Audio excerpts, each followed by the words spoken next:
He sat alone at the restaurant table, staring at the empty chair across from him, convinced that this was just another cruel joke, another setup from people who thought the billionaire with everything couldn't possibly be lonely. But when the door opened and she walked in, rain in her hair, nerves in her smile, his entire world shifted.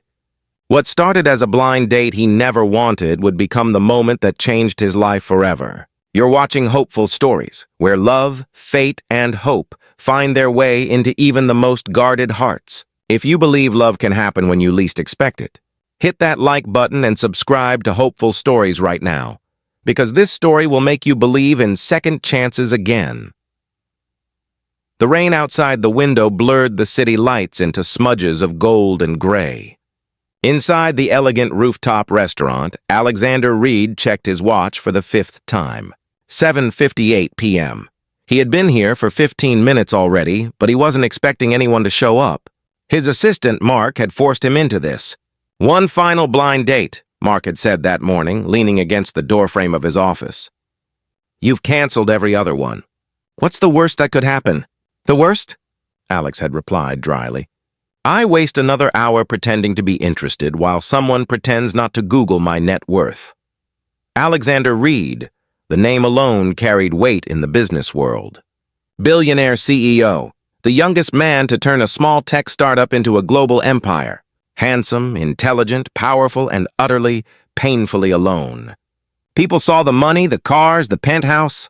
No one saw the emptiness that waited for him every night when he came home.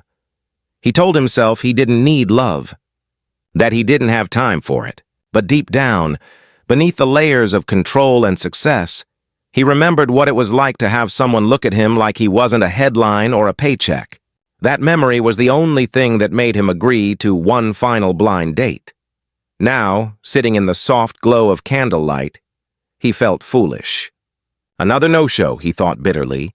Maybe that was his fate, to have everything except the one thing that mattered. He signaled the waiter for the check, but just as he was about to stand, the door opened. She rushed in, breathless, rain-soaked, clutching her purse to her chest. The hostess spoke quietly to her, then pointed toward him. Alex froze. She was nothing like the women he'd met before. No expensive gown, no designer jewelry. Just a simple blue dress, wet at the hem, and eyes that carried both fear and fire. She walked toward him hesitantly. "Alexander?" she asked softly. He blinked. "Yes, you must be—" "Emma," she said quickly. "Emma Carter. I'm so sorry I'm late." The subway stopped for almost 20 minutes. Something about the way she said it, apologetic, genuine, made him pause. "It's fine," he said quietly. "You're here now." As they sat, the awkwardness melted slowly into conversation. She wasn't like the others. She didn't ask about his company, his money, or his fame. Instead, she asked him about his favorite book, his first dream before business took over, and whether he ever missed being ordinary. No one had ever asked him that. "Yes," he said after a moment. "Every day," she smiled gently. "Then maybe tonight you can be." For the first time in years, he laughed, a real laugh, not the polite corporate kind. Emma talked about her life as a teacher, her passion for children, and how she often felt invisible in a city that never slowed down. Alex listened, captivated. Every word she said felt like a story he'd been waiting to hear. When dessert came, she hesitated. "I should tell you something," she said. "I didn't actually know who you were when my friend set this up." "I don't follow the news much," Alex chuckled. "That's refreshing. But now that I do know..." She looked down at her plate. "I feel out of place. You're you. And I'm just... me." He leaned forward. "Emma, I don't want the version of me people read about. I just want to be seen for who I really am." "And somehow you do." She looked up, meeting his eyes. And in that moment, the noise of the restaurant disappeared. They stayed until closing time, talking like old friends who had just found each other again after years apart. When they finally stood to leave, Alex offered her his coat. She laughed softly. "It's raining," she said. "You'll get cold." "I'll survive," he replied. "Just promise me this isn't the last time," Emma smiled. "That depends. Are you still the billionaire CEO tomorrow?" He grinned. "Only if you let me be your date again." As she disappeared into the night, Alex realized something he hadn't felt in years. Hope. He didn't know her story yet, but he wanted to. And for the first time since he could remember, he didn't go home to silence. He went home replaying her laughter, her words, and the feeling that maybe, just maybe, his last blind date had been the one that finally mattered.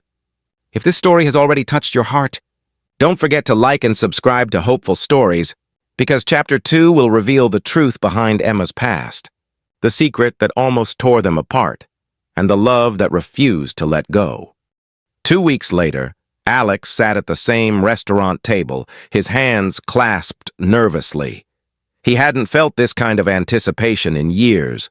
Emma was late again, but this time, he didn't mind. Waiting for her felt like waiting for something worth believing in. When she finally arrived, she looked different, quieter, more serious. "Sorry," she said softly, sitting down. "There's something I need to tell you before this goes any further." He frowned, his heart tightening. "What is it?" She took a deep breath.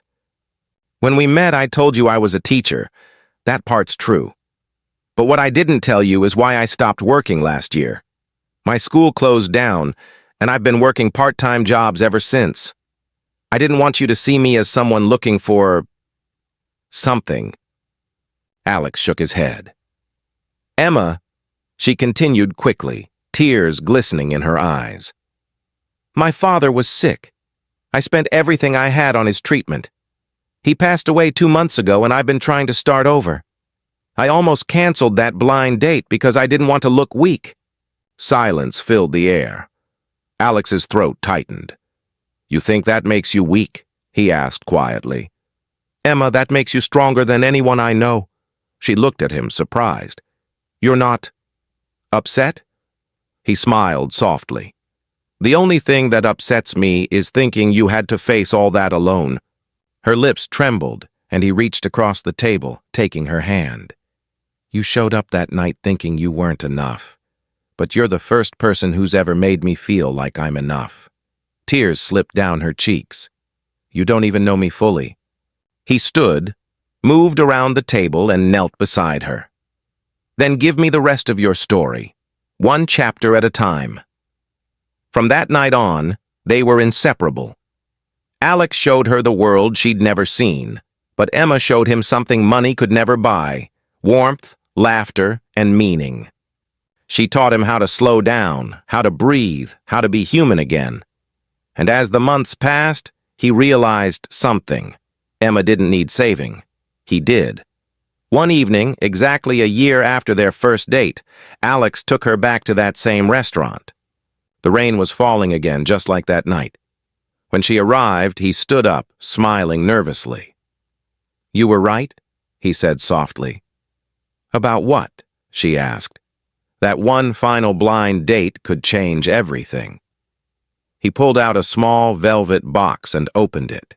"Emma Carter, will you make me the luckiest man alive?"